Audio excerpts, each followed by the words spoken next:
সবাইকে শুভ সকাল জানিয়ে আজকের এই নতুন ভিডিওটা শুরু করতে চলেছি। দেখুন, মুরগির বাচ্চার জন্য কিছু খুদ নিয়েছি, ওদেরকে দেবো এখন খাবার জন্য।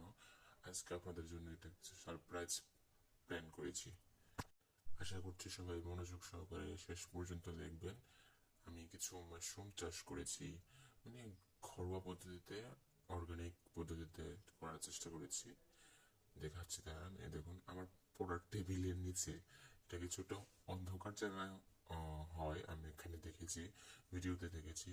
দেখুন, আগে একবার চাষ করেছি কিন্তু সেটা ভালো হয়নি, কিন্তু এবার ঠাকুরের কৃপায় এটা ভালোই হয়েছে। দেখাচ্ছি দেখুন, বেরিয়েছে। আর 2 দিন লাগবে খাওয়ার উপযোগী হওয়ার জন্য। দেখুন, আরো বড় হবে, তারপর আপনাদেরকে দেখাবো। কে কে আমার মতো দেখে করতে চাচ্ছেন অবশ্যই কমেন্ট করে জানাবেন। একটা ফুল ভিডিও যদি দেখতে চান তাহলে অবশ্যই কমেন্ট করে জানাবেন। এই দেখুন, মাশরুম গুলা বড় হয়ে গেছে।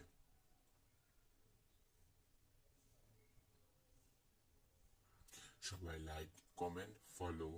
কমেন্ট ভালো ভালো কমেন্ট করতে কেউ ভুলবেন না, লাইক করতে ভুলবেন না, ফলো অবশ্যই করবেন। আর প্রতিদিন নতুন নতুন ভিডিও দেখতে হলে অবশ্যই ফলো করবেন। প্রত্যেক দিনের মতো আজকে ভিডিওটা নয়, আজকে একটু আলাদা, কারণ আজকে আপনাদেরকে মাশরুম দেখাচ্ছি। দেখুন, আশা করছি ভালো